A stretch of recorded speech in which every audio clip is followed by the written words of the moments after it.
Welcome to Penrose Learning, where we make understanding easy. You start by confirming power and access. Make sure the laptop is plugged in or has at least 20% battery, and that you know the current admin password. Next, choose the authentication method, a strong passphrase, a 6-8-digit PIN, or biometrics, because each has trade-offs in speed and security. Once decided, open Settings or Control Panel, navigate to Accounts, then Sign-in Options. This begins the actual password change process, so pause here only to verify recovery, email, or phone. You now change credentials. Select Change Password, enter the current password, then type a new, unique passphrase. Aim for 12+ characters with mixed types.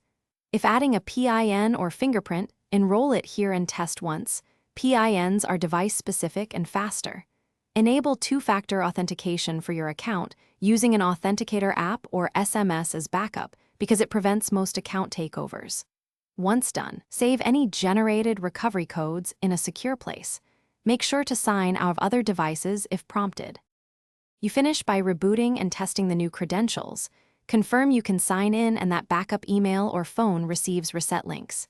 Save recovery codes in a password manager or encrypted note and keep biometrics optional because hardware changes can invalidate them. If you get locked out, use the account recovery workflow first. If that fails, boot to safe mode or use a separate admin account to reset passwords. One troubleshooting tip: if recovery fails, contact the device maker before wiping data to Thanks for watching. If this was helpful, leave a like and consider subscribing. See you next time.